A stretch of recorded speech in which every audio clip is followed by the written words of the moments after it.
The message came on a quiet Tuesday morning. James Walker was drinking his coffee and reviewing student papers when every screen in his university office lit up at once.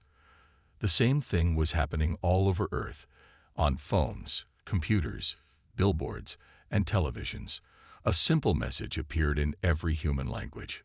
"We come to offer you paradise." James set down his coffee cup with trembling hands. As a xenoanthropologist, he had spent his career studying the possibility of alien life. Now, at age 45, with gray starting to show in his dark hair, he was about to witness humanity's first contact. The aliens called themselves the Guides. Their ships appeared in perfect formation above every major city on Earth. They were beautiful, smooth silver vessels that seemed to bend light around them. No weapons, no threats, just a peaceful display of their advanced technology. 3 days later, James found himself sitting in the United Nations Assembly Hall. His expertise in studying different cultures had earned him a place among Earth's chosen representatives. The room was silent as the first guide walked onto the stage. The alien looked almost human, but too perfect. Tall and graceful, with silvery skin that seemed to glow from within. When it spoke, its voice was like music. "Your world stands at a crossroads," the guide said. "We offer you membership in our galactic federation. We offer you an end to war, poverty, and disease. We offer you the paradise that every species dreams of achieving." As proof, they showed videos of their member worlds. Cities that floated in the clouds. People of different species living in perfect harmony. No one hungry, no one sick, no one left behind. James watched the faces of the human leaders around him. He saw hope, excitement, and relief. But something bothered him, something he couldn't quite name. In the weeks that followed, the guides were perfectly open. They answered every question, gave tours of their ships, and shared incredible technological advances. World leaders competed to sign membership treaties first. James spent his time watching and taking notes. He noticed things others missed, how the member species all followed the same patterns, how they all used the same technologies in the same ways, how none of them seemed to be developing anything new.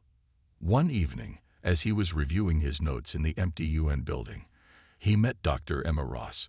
She was a top physicist who had been studying the Guides' technology. "Do you feel it too?" she asked, sitting down next to him. "That something's not quite right." James nodded slowly. "They're offering us paradise," he said. "But I keep thinking about zoos, how the animals have everything they need. Food, shelter, safety, everything except freedom." Emma finished. "Real freedom means the freedom to make mistakes, to try new things, to fail and learn and try again." James pulled up the images of the member species worlds. Perfect, peaceful, and all exactly the same. No chaos, no creativity, no change. "They're not guides," he said quietly. "They're zookeepers." Emma's face was pale in the dim light. "The question is, what do we do about it?" Before James could answer, a soft chime announced another guide presentation. They walked together to the assembly hall, their steps heavy with the weight of their realization. As they watched the guide describe more wonders of their federation, James looked around at his fellow humans. Most were captivated, but he caught a few faces that showed the same doubt he felt. A military officer in the back, a young programmer near the front, a historian taking notes. Maybe, he thought, they weren't alone in seeing the truth behind the promise of paradise. Maybe there were others who understood that humanity needed more than perfect safety and comfort. They needed the freedom to grow, to create, to chart their own course among the stars. The guide's voice filled the hall with promises of peace and prosperity. But in James's mind, a very different kind of future was taking shape, one that would require all of humanity's courage, creativity, and determination to achieve. 2 months after the guide's arrival, James walked through the newly built Harmony Center in New York. The building seemed to glow from within, like all guide architecture. Everything was smooth, perfect, and somehow lifeless. He watched as a guide instructor taught a group of scientists about their approved technologies. The humans nodded eagerly, but James noticed how their questions were always met with the same response. That research direction is unnecessary in paradise. Later that day, James met Emma in their usual spot, a small coffee shop that hadn't yet been upgraded with guide improvements. She looked tired, her usual neat appearance slightly rumpled. "They shut down my quantum mechanics lab today," she said, stirring her coffee without drinking it. "Said it wasn't part of the approved development path. 3 years of research, gone just like that." James leaned forward. "I've been gathering data," he whispered. "Every member species follows the exact same technological progression. No variations allowed. No experiments outside their guidelines."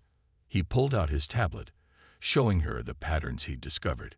Species after species, all developing the same technologies in the same order.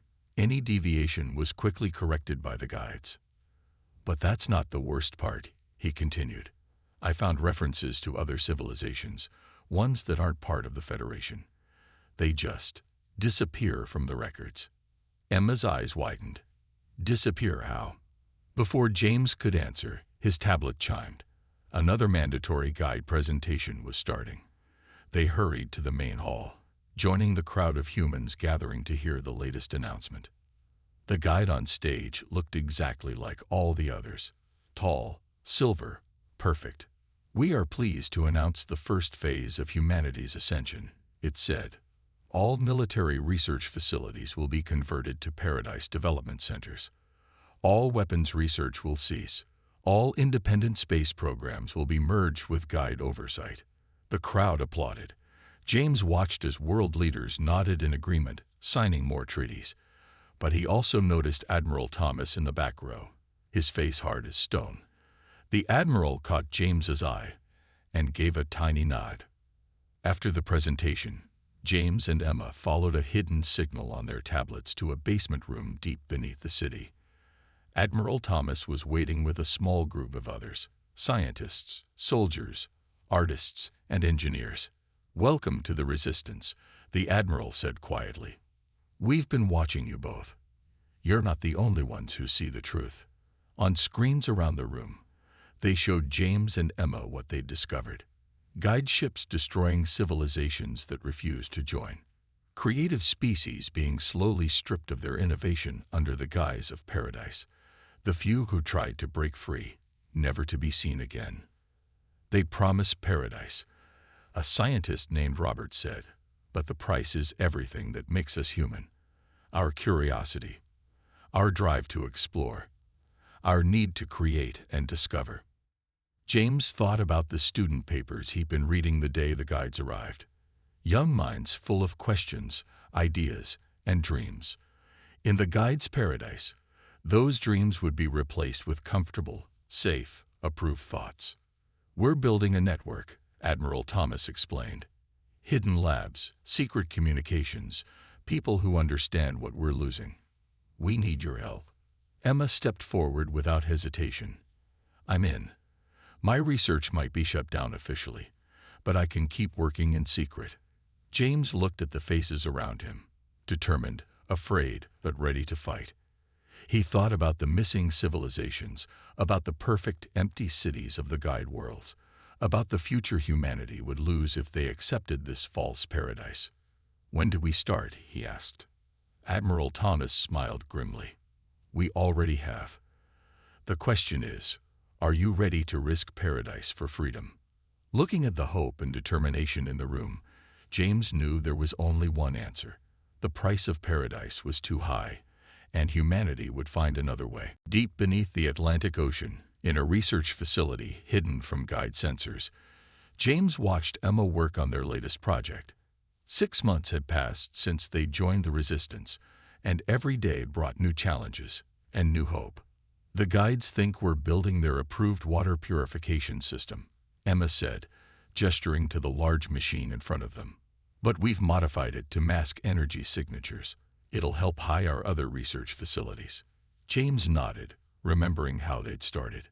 Small groups meeting in basements had grown into a worldwide network. They called it Project Legacy, humanity's effort to preserve what the guides wanted them to forget. A screen lit up, showing Admiral Thomas's face. "We've got trouble," he said. "Guide inspectors are heading to the Pacific facility. They're ahead of schedule." James checked his watch. The Pacific team was testing new communication technology, something definitely not approved by the guides. If they were discovered, "I'll warn them," he said, reaching for the secure comm unit they'd developed. The Resistance had learned to hide their real work behind a facade of compliance. Every illegal lab had a cover story. Every banned project had a guide-approved front. The warning reached the Pacific facility just in time. When the guide inspectors arrived, they found only scientists working on approved environmental projects. The real research was hidden behind false walls and beneath innocent-looking equipment. Later that night, James met with other Resistance leaders in their underwater base. The room was filled with Earth's brightest minds, people who had seen through the guide's perfect paradise. "We've made progress," Robert said, pulling up a holographic display. "Our hidden factories are producing banned technology faster than ever. And more people join us every day." "The artists have been especially helpful," added Lisa, their cultural preservation expert. "They're hiding banned books and music in plain sight, mixing them with approved content. The guides don't understand human creativity enough to spot the difference." James studied the latest reports. Around the world, humans were finding clever ways to resist. Musicians encoded forbidden knowledge in seemingly simple songs. Children's games carried secret messages. Even sports events became ways to coordinate resistance activities. But it wasn't enough just to hide. They had to prepare for the future. "Show them," Emma said to James. He nodded and activated a secure terminal. "We've discovered something interesting about guide technology," he explained. "They don't innovate anymore. They haven't for thousands of years. They just copy and distribute the same designs to each species they help." "Which means," Emma continued, "they don't look for new developments. They only scan for copies of technology they already know. Everything we create from scratch is practically invisible to them." The room buzzed with excitement. This was why their resistance worked. Human creativity, the very thing the guides were trying to suppress, was their greatest weapon. Admiral Thomas stood up. "We've received messages from other worlds," he announced. "We're not alone. Other species have hidden resistance movements too. They want to work with us." James felt a surge of hope. The guides had made a mistake. By trying to control humanity, they had forced them to become more creative, more innovative, more determined than ever. A warning light flashed. Guide ships passing overhead. The Resistance members quickly returned to their cover duties. To any observer, they were just ordinary humans, grateful for paradise. But beneath the surface, Project Legacy grew stronger. In hidden labs, secret workshops, and underground meeting rooms, humanity wasn't just preserving their past. They were building a future the guides couldn't imagine. As James watched the others leave, Emma touched his arm. "Sometimes I wonder," she said quietly, "if we're fighting a losing battle." He shook his head. "The guides don't understand what they're dealing with. They think humans will choose comfort over freedom. But they've never seen humans when we're fighting for something we believe in." The lights dimmed as they prepared for another night of secret work. Above them, guide ships patrolled a seemingly peaceful world, unaware that beneath their perfect paradise, a storm was brewing. Emma burst into James's hidden office deep within the underwater facility, her eyes bright with excitement. A year had passed since the resistance began, and he had never seen her like this. "We found it," she whispered, even though the room was secure. "James, we actually found it." She activated the holographic display, showing a strange pattern of energy waves.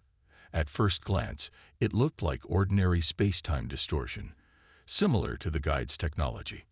But there was something different about it. "Watch this," she said, adding another layer to the display. It showed brain wave patterns, human brain wave patterns. The two sets of waves matched perfectly. James leaned forward, his heart racing. Is this what I think it is? A new type of faster-than-light travel, Emma confirmed, but not like the guides' controlled wormholes. This is something completely different, something they said was impossible. She explained how they had discovered it by accident. Her team had been studying why certain humans reported strange dreams near their experimental engines. Instead of dismissing these reports like the guides would have, they investigated them.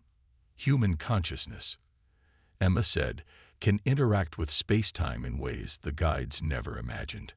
Our messy, chaotic minds can see patterns their perfect, ordered thinking misses completely.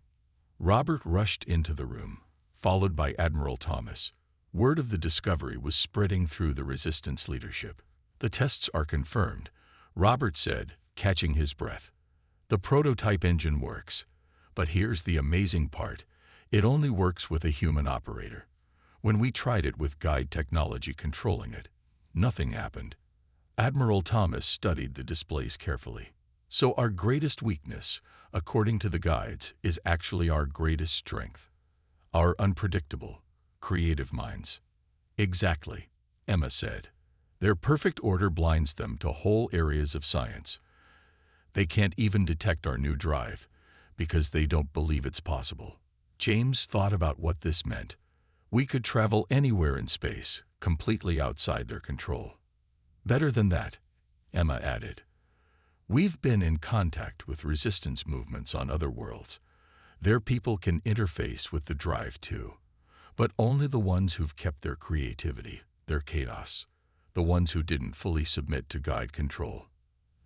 They gathered around a larger display showing their test results. The new drive didn't just move ships through space.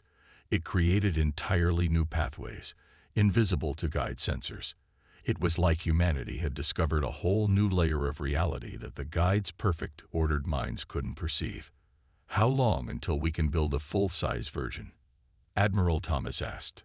A month, maybe 2, Emma replied. We've hidden the components in various approved projects. The guides think we're building better water filters and atmosphere processors. James watched the energy patterns dance across the screen. They were beautiful in their chaos, unpredictable yet harmonious, just like humanity itself. The guides promised us paradise, he said quietly. They thought they were lifting us up, making us more like them. But they were wrong. Our messy, chaotic, creative nature, it's not a flaw to be corrected. It's the key to something greater than their perfect paradise. A warning light flashed, routine guide patrol approaching. They quickly switched the displays to show approved research data. But as James watched the others return to their cover positions, he felt something he hadn't experienced since the guides arrived. Real hope. In their attempt to force humanity into their perfect order, the guides had pushed them to discover something extraordinary. They had found a power that could only exist in chaos, a way forward that could only be found by minds free to wander, dream, and imagine. The resistance had just taken its first step beyond paradise. James stood before the guide council, his face a mask of perfect submission. 2 months had passed since their breakthrough, and this was the most dangerous part of their plan.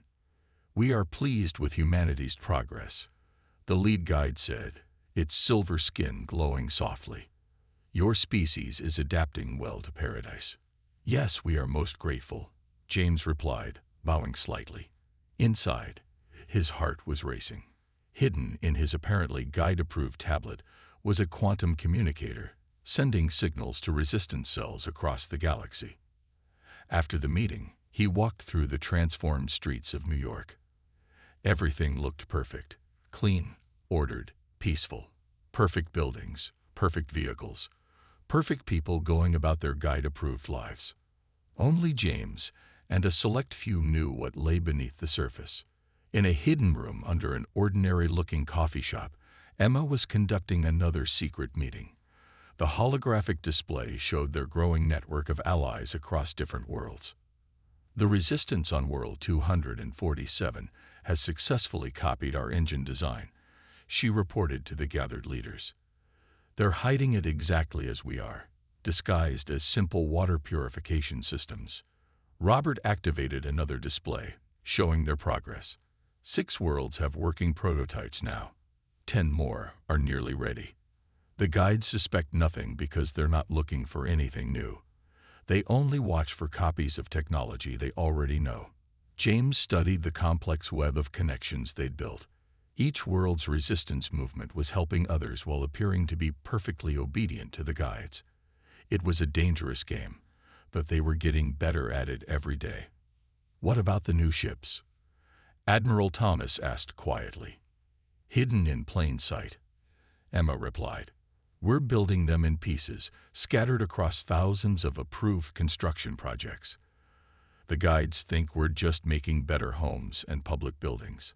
A young resistance member named Mark rushed in. "Guide inspection in Sector 7. They're heading for one of our hidden labs." But there was no panic. They had practiced for this. Within minutes, the lab transformed. When the guide inspectors arrived, they found only approved activities. The real work was hidden behind false walls, inside innocent-looking machines, and in the minds of seemingly compliant humans.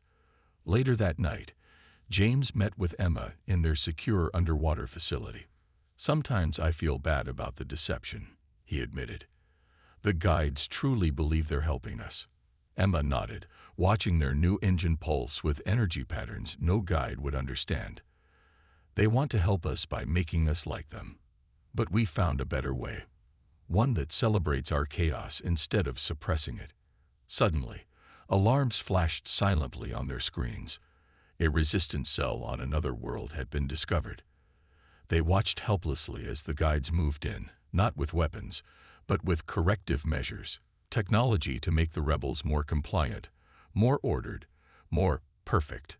"We need more time," Emma whispered. "Just a little more time to get everything ready." James squeezed her hand. "We'll make it work." The guides' greatest weakness is their certainty. They're so sure of their perfect system that they can't imagine anyone finding a different path. On the surface, humanity continued to smile and nod, and build paradise. But underground, in hidden rooms, and through invisible networks, they were building something else. A future where chaos and order could coexist, where creativity wasn't a flaw to be corrected.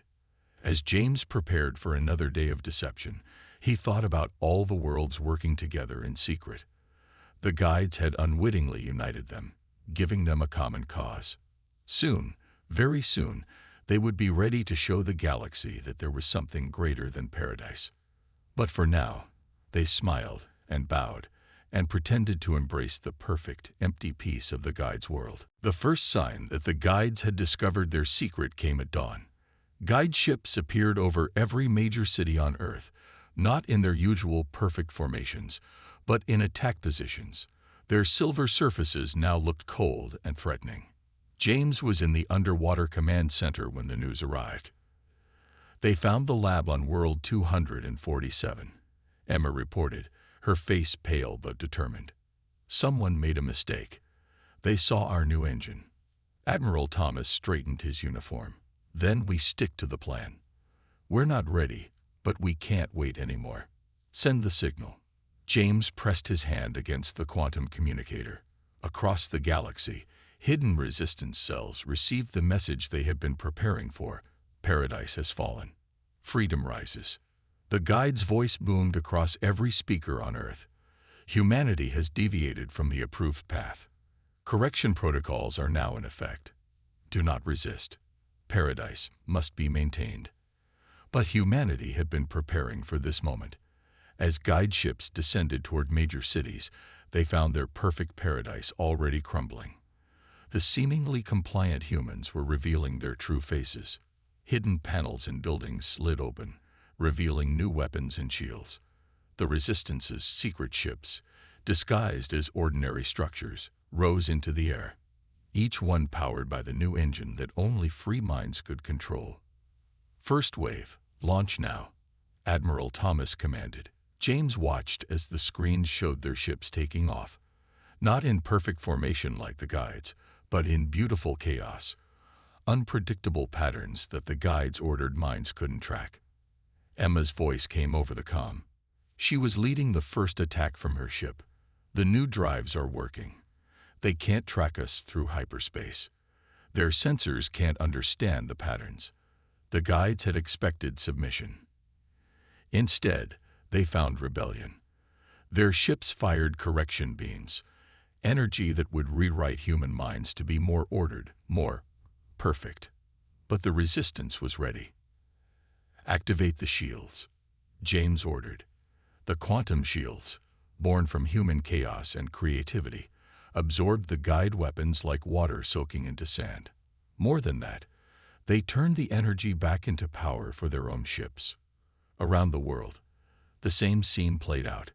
Guide ships faltered as their perfect strategies failed against human unpredictability. Their ordered minds couldn't adapt fast enough to the constantly changing battle.